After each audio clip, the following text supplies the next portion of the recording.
and the curtain had just fallen. Applause echoed through the dim auditorium as parents, classmates, and teachers rose to their feet. The final act of The Ashen Mask, a psychological thriller play written anonymously and submitted mysteriously just 2 months before, had concluded with a chilling monologue that left the audience breathless. But behind the curtain, panic had already begun. Chloe Armstrong, 17, the lead actress in the play and the heart of Lincoln High's theater club, was gone, vanished. Her costume still lay on the dressing room floor, neatly folded, untouched. Her phone was on airplane mode. The last person who saw her was stagehand Mason Green, who said she had stepped out during the final blackout to grab a prop. She never came back. As police began to search the school grounds, whispers started to ripple through the students. Maybe she ran away. She was acting weird this past week.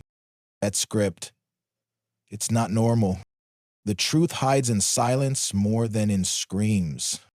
Principal Holloway called for an emergency meeting the next morning. Teachers, police, and 2 very confused drama club advisors sat at the front. "What do you mean you don't know who submitted the script?" Detective Marla Bishop asked, her tone sharper than a dagger. "It arrived in a plain envelope in my faculty mailbox," said Mr. Donovan, the club's script coordinator. "No name, no return address. It was brilliant. Dark, yes, but undeniably powerful." "It was too powerful," whispered Emily Jan, one of Chloe's closest friends. "There were things in it Chloe didn't want to perform." Detective Bishop flipped through the script. The pages were typewritten, except for one, the final monologue. It was handwritten, sharp letters, blood red ink, and that page was missing now.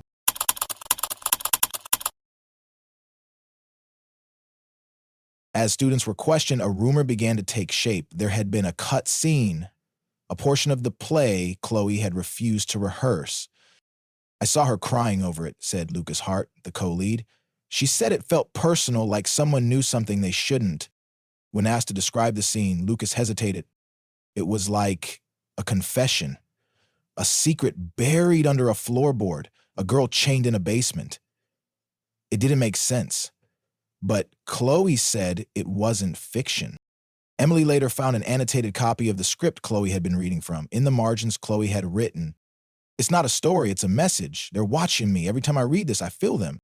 With nowhere else to go, Emily and Lucas decided to revisit the school's yearbooks, searching for any prior mention of the Ashen Mask.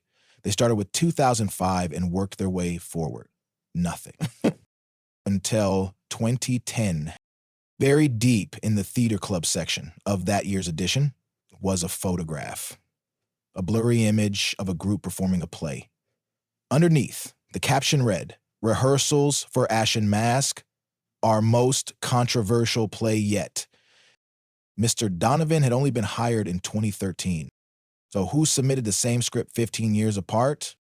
Emily flipped to the in memoriam page. 3 students from that year had died under unclear circumstances.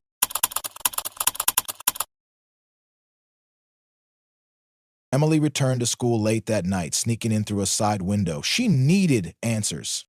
The photo from the yearbook had shown a different stage backdrop, one that didn't match the auditorium. It was smaller, with bare walls and exposed pipes. She wandered through the east wing, flashlight in hand, until she came across a locked door labeled Maintenance Archive B. The door wasn't on the school's current floor plan. Behind it, a narrow hallway, cold, smelling of rust and mildew. At the end was a room with theater props covered in sheets. And on the wall, pinned like some ritualistic offering, was a copy of the missing monologue. The red ink had smeared slightly with age, but the handwriting matched Chloe's notebook, except the date at the top read, written May 25, 2010, performer Amanda Lowell. Amanda Lowell was one of the students listed as deceased in the yearbook. Emily took the page and left, but as she exited the room, she heard it. Voice. A recording playing from a dusty cassette deck buried under costume boxes. She pressed play again. Chloe's voice. "He said I had to say the words. That they were his. That if I didn't, they'd never stop watching. He said Amanda didn't obey and now she's gone. I thought it was just a story, but I saw them, Emily. I saw their eyes behind the curtain." The tape cut out. She hadn't heard that voice since Chloe disappeared.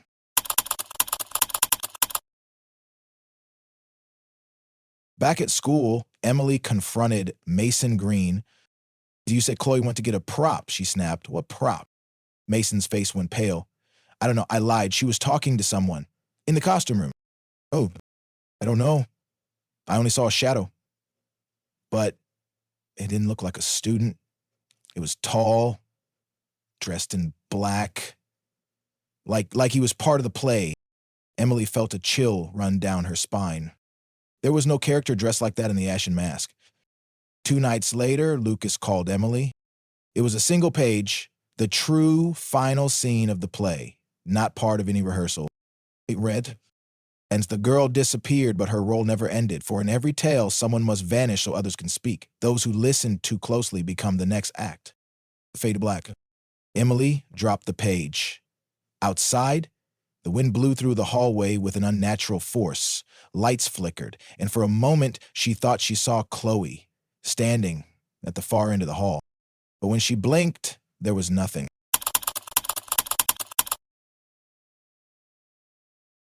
Emily couldn't sleep. After finding the final page in Chloe's locker and believing she glimpsed her friend in the empty school hallway, something shifted inside her. A subtle unraveling. Dreams turned jagged, filled with crimson ink and voices she didn't recognize. She returned to school the next morning expecting everything to feel surreal, but the day played out like any other. The students laughed, teachers taught, but behind every glance, every hallway whisper, Emily felt watched. At lunch, she pulled Lucas aside. I need to get back into that room. The maintenance archive? She nodded. There's more. Something still weighing? Lucas hesitated. You said Chloe's voice was on that cassette. That can't just happen, Em. It didn't just happen. It was meant to. Back inside the hidden storage room, the smell was stronger, like mold and ash. Emily found another crate marked Prop Closet 2010. Inside were masks, dozens of them, white with black slashes for eyes. Almost crime. Lucas picked one up. This was in the background during the final scene. We never used these. Emily turned it over. Written inside were 3 initials. Amanda Lowell. Then she found a yellowed folder buried beneath fabric. Inside, Polaroids, black and white images of rehearsals from 2010. But these weren't yearbook images. These were candid. Some students looked scared. Some were performing, and in one, Amanda was center stage, mid-monologue, with someone in the background. The same black-suited figure Mason described. The director, the shadow, or something else entirely.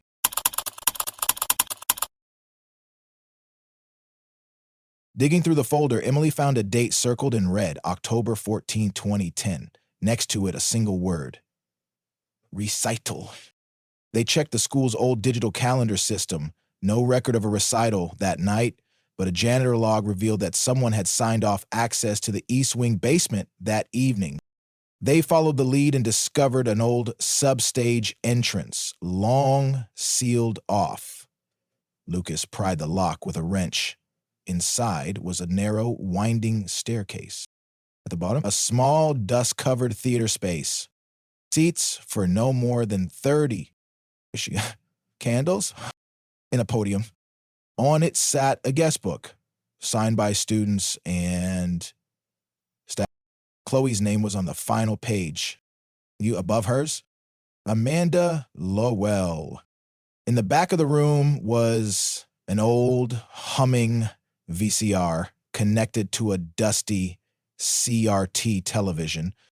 A tape labeled Ashen Mask, Final Cut 2010 was already inside. They pressed play. Static. Then, Amanda performing the same scene Chloe had performed, word for word, but halfway through, Amanda turned, looked off stage, and froze. Her face contorted, not in performance, but in raw terror. And then she said something that wasn't in the script. I didn't mean to read it out loud. I'm sorry. I didn't know it was real. A sudden shadow engulfed the screen. The feed cut. Lucas ejected the tape and found something scratched into the plastic. 3 words. Say the lines.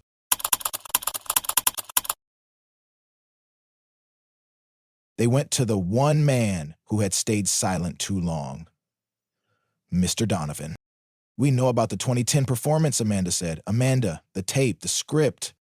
He sighed, leaned back, and rubbed his face. I tried to bury it. We all did. You knew her? She was in my class. Brilliant. But obsessed with the wrong story. She said the Ashen Mask wasn't fiction, that it had been passed down, that the final scene was older than the school itself. Who wrote it? No one knows. It's been rewritten, retyped, rephrased, but never changed. The handwriting always returns. Whose handwriting is it? Lucas asked. Mr. Donovan looked up. That's the thing. Every time we check, it matches the person who disappears.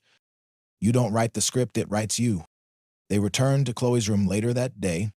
Taped behind her desk mirror was a note, possibly missed in earlier searches. Emily lifted the old wood panel. Beneath it, another tape. This one wasn't a performance. It was a message. He came after the read-through, said I opened the curtain, that I couldn't undo it. He said Amanda tried to rewrite the ending, and that's why they took her. He said, my scene is next, that I have to say the words or they'll choose someone else. I'm sorry, Em, I'm so sorry. The recording cut off with knocking in the background.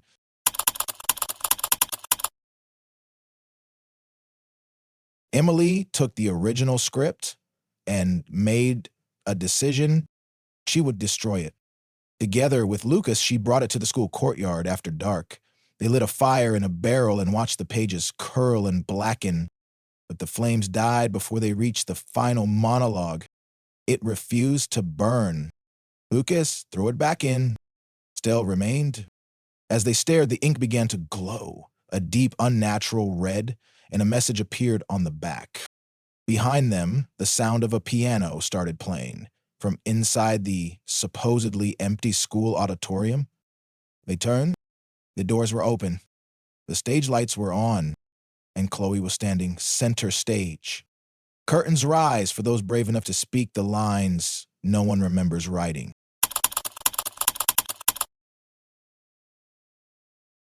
The auditorium was not empty.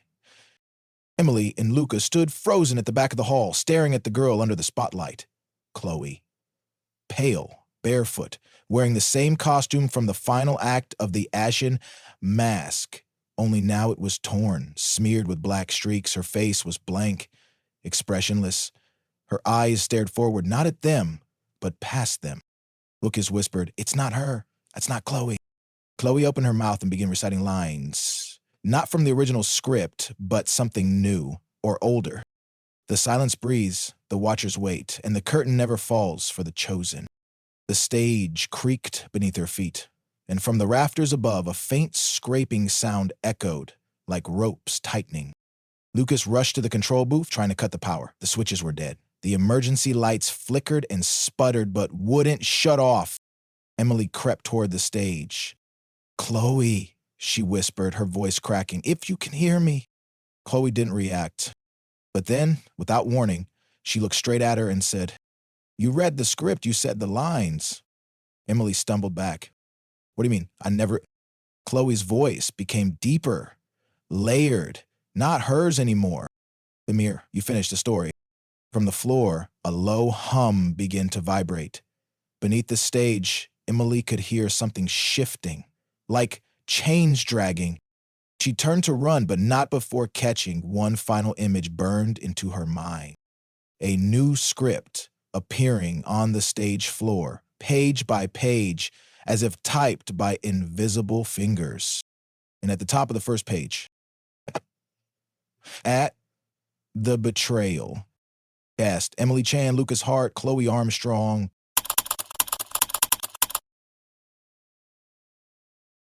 The next day, Emily confronted the last person who might hold a piece of the puzzle.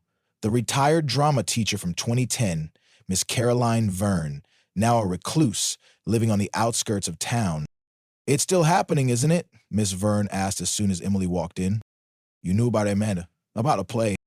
Mrs. Verne nodded slowly. "They call it a play, but it isn't. It's a ritual, a reenactment, a trap." She pulled out a battered file box and handed Emily a series of handwritten notes. They say the first script was found buried in the foundation of this town. It gets rewritten every decade. New cast. Same ending. Emily leafed through the papers. One caught her attention, an old photo. Amanda Lowell on stage, and behind her, blurry but unmistakable, stood Chloe. But Chloe hadn't even been born in 2010. Back at school, strange things began happening. Students heard footsteps in empty wings. Stage props rearranged themselves overnight. Someone started posting new casting calls on the theater board, typed in red ink and signed, "Only the director." One of the stage crew, Ellie Morrison, went missing after a night rehearsal. Her car was found in the school lot, her costume bag still in the back seat. When police searched the auditorium again, they found a fresh script page nailed to the prop door. She missed her cue, so she exited early. Emily realized then the play was alive. It was choosing performers, writing new lines, claiming anyone who stepped on stage. Lucas suggested burning the stage, tearing out the curtain, smashing the lights. They tried. But by morning, everything had returned, restored, as though nothing had happened. The next day, Emily confronted the last person who might hold a piece of the puzzle. The retired drama teacher from 2010, Miss Caroline Verne, now a recluse living on the outskirts of town. "It's still happening, isn't it?" Miss Verne asked as soon as Emily walked in. "You knew about Amanda, about the play." Miss Verne nodded slowly. "They call it a play, but it isn't. It's a ritual, a reenactment, a trap." She pulled out a battered file box and handed Emily a series of handwritten notes. "They say the first script was found buried in the foundation of this town. It gets rewritten every decade, new cast, same ending." Emily leafed through the papers. One caught her attention, an old photo. Amanda Lowell on stage. And behind her, blurry but unmistakable, stood Chloe. But Chloe hadn't even been born in 2010. Back at school, strange things began happening. The students heard footsteps in empty wings. Stage props rearranged themselves overnight. Someone started posting new casting calls on the theater board, typed in red ink and signed "Only the director." One of the stage crew, Ellie Morrison, went missing after a night rehearsal. Her car was found in the school lot, her costume bag still in the back seat. When police searched the auditorium again, they found a fresh script page nailed to the prop door. She missed her cue, so she exited early. Emily realized then the play was alive. It was choosing performers, writing new lines, claiming anyone who stepped on stage. Lucas suggested burning the stage, tearing out the curtain, smashing the lights. They tried. But by morning, everything had returned, restored, as though nothing had happened.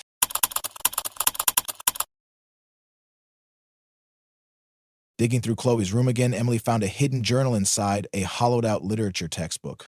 It wasn't hers. It was Amanda's. Somehow, Chloe had it. Inside were references to ancient rites. Aeschylean echoes, Amanda had called them, ritual theater designed not to entertain, but to invoke. One passage read, "The mask is not for the actor, it's for the audience, so they never know what they're really watching." Another page was completely black with only 4 words carved into the paper. "Do not finish Act 4.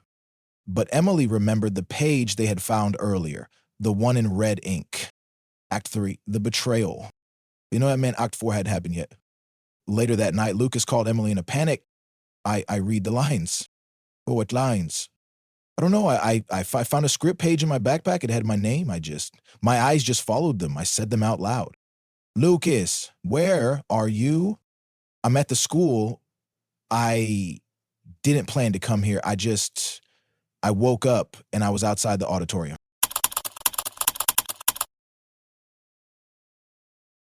Emily raced there. The auditorium was dark, but she could hear music playing faintly, the same twisted piano tune from before. She found Lucas standing center stage, staring into the darkened audience. "Lucas," he turned to her, slowly. His eyes were glassy, mouth slightly open. Then he said, "I know how it ends now, and it doesn't end with us.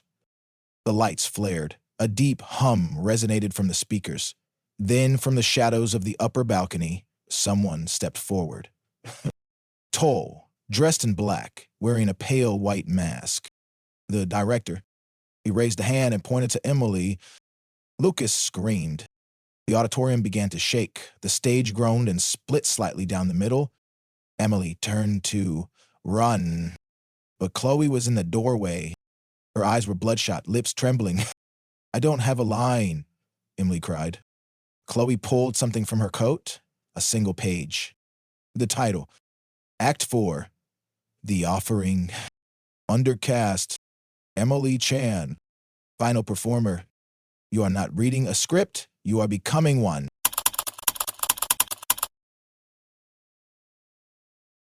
Emily stood center stage. The lights above flickered unnaturally, buzzing with an electrical hum that didn't belong in this world. In her shaking hands, Act 4, The Offering. 6 pages, typed in blood-colored ink, her name at the top, no others listed. Around her, the auditorium was packed, but not with students, not with people. The shadows sat upright in the audience, faces pale, mask-like, unmoving, a theater of forgotten souls. From above, the masked director loomed in the lighting booth, motionless. And from the wings, Chloe waited, her lips trembling, eyes glassy. She wasn't alone anymore. Amanda stood beside her. Or what was left of Amanda. You can't rewrite an ending once the audience arrives. Emily stared at the script. It wasn't just words, it was thoughts, her fears, her memories. The first line opened with, "I saw her vanish, I told no one, I let the stage devour her." Wasn't true, was it?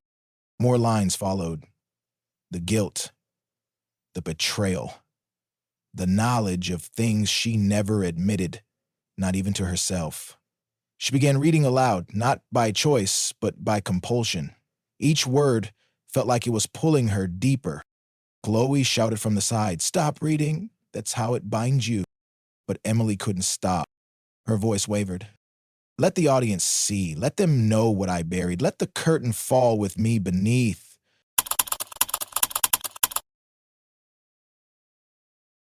Suddenly, Lucas appeared at the back of the auditorium. He sprinted down the aisle, leaping onto the stage. "Emily," he shouted. Dropped the script. But as soon as he touched her arm, a blast of invisible force threw him backward into the orchestra pit. The audience, those masked shadows, began clapping. Softly, slowly, mockingly. Emily turned toward the pit. Lucas wasn't moving. Chloe screamed. The grip pulsed in Emily's hands.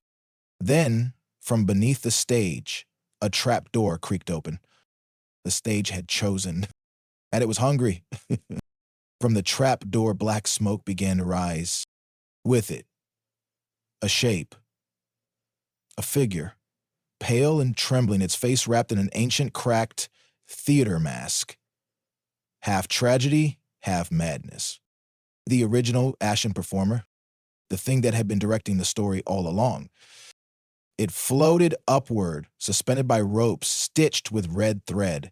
Its arms were long and jointless, its fingers extended like ink tendrils. And it spoke, not aloud, but inside Emily's head. "You've been the writer all along. You just didn't remember. You wrote Act 1 when you lied. Act 2 when you lied. Act 3 when you doubted. And Act 4 when you stepped on stage." Emily dropped the script, but it didn't fall. It hovered.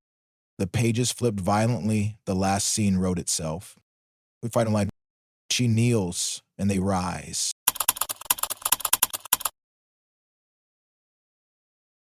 The shadowy crowd stood now. Dozens, hundreds. They filled every seat. Their masks gleamed. Their faces were blank parchment, ink bleeding from eye sockets. They weren't audience members. They were past performers. Failed ones. Chloe ran onto the stage, screaming, "You can't let it end this way. That's what it wants. It feeds on finales." Emily looked down at the script, then to Lucas, now barely conscious, and to Chloe. But when she understood now, every 10 years, the script returned. Someone read it aloud. Someone finished it. And the performance continued. But what if there was no ending? What if the final line was never said? Emily stepped forward and tore the final page in half. The shadows screamed. The theater shuddered. Lights exploded. She grabbed the rest of the script and threw it into the trapdoor fire still burning beneath the stage. The flames roared, but this time, they accepted the offering. The ashen mask shrieked, retreating upward into the darkness, yanked by unseen ropes into the catwalks above. The shadowy crowd stood now. Dozens, hundreds. They filled every seat. Their masks gleamed. Their faces were blank parchment, ink bleeding from eye sockets. They weren't audience members. They were past performers. Failed once. Chloe ran onto the stage, screaming, "You can't let it end this way. That's what it wants. It feeds on finales." Emily looked down at the script, then to Lucas, now barely conscious, and to Chloe. She understood now. Every 10 years, the script returned. Someone read it aloud, someone finished it, and the performance continued. But what if there was no ending? What if the final line was never said? Emily stepped forward and tore the final page in half. The shadow screamed. The theater shuddered. Lights exploded. He grabbed the rest of the script and threw it into the trapdoor fire still burning beneath the stage. The flames roared, but this time they accepted the offering. The ashen mask shrieked, retreating upward into the darkness, yanked by unseen ropes into the catwalks above.